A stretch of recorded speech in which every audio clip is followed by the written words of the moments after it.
आप सबों को जय यीशु। आज चालीसा काल का चौथा रविवार है, जिसको आनंदित रविवार भी कहा जाता है। यह रविवार हमारे प्रभु के पुनरुत्थान की प्रत्याशा में कलीसिया के आनंद का प्रतीक है। आज के पाठों का मुख्य विषय है कि हमारा ईश्वर परम दयालु और क्षमाशील पिता है। प्रस्तुत पाठ ईश्वर की दया और करुणा पर जोर देते हैं और हमें मसीह में दिए गए महान प्रेम, दयालुता और अनुग्रह का स्मरण दिलाते हैं। इतिहास की दूसरी पुस्तक से लिए गए पहले पाठ में हम ईश्वर की करुणा और धैर्य को देखते हैं। ईश्वर ने फरास के राजा सीरुस को अपने चुने हुए लोगों के प्रति अपनी दया और मुक्ति का साधन बनने के लिए चुना। आज का भजन अनुवाक्य यहूदा के बंदियों द्वारा झेले गए निर्वासन के दर्द को व्यक्त करता है।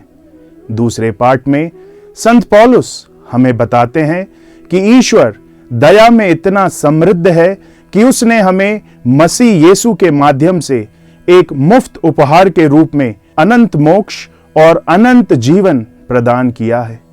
आज के सुसमाचार में यीशु ईश्वर का पुत्र न केवल एक पापी राष्ट्र के लिए बल्कि पूरे विश्व की पाप पूर्णता के लिए ईश्वर के उद्धार का माध्यम बन के आए हैं। योहन 3:16 के माध्यम से सुसमाचार हमें सिखाता है कि ईश्वर ने हमारे उद्धार के लिए अपने एकमात्र पुत्र को देकर हमारे प्रति अपना प्रेम, दया और करुणा व्यक्त की है। निकोदेमुस, धनी फरीसी और महासभा का सदस्य, रात में यीशु से मिलने आता है और एक लंबी धार्मिक चर्चा प्रारंभ होती है। यीशु ने उसे समझाया कि उसे विश्वास करना चाहिए क्योंकि यीशु ईश्वर के पुत्र हैं।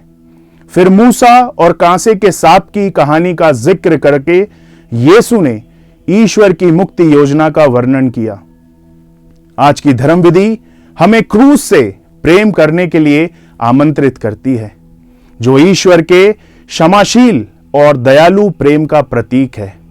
न केवल ईश्वर के प्रेम और दया की बल्कि हमारे उद्धार की कीमत की भी सशक्त याद दिलाने के रूप में क्रूस हमें सरल से भी अधिक करने के लिए आमंत्रित करता है।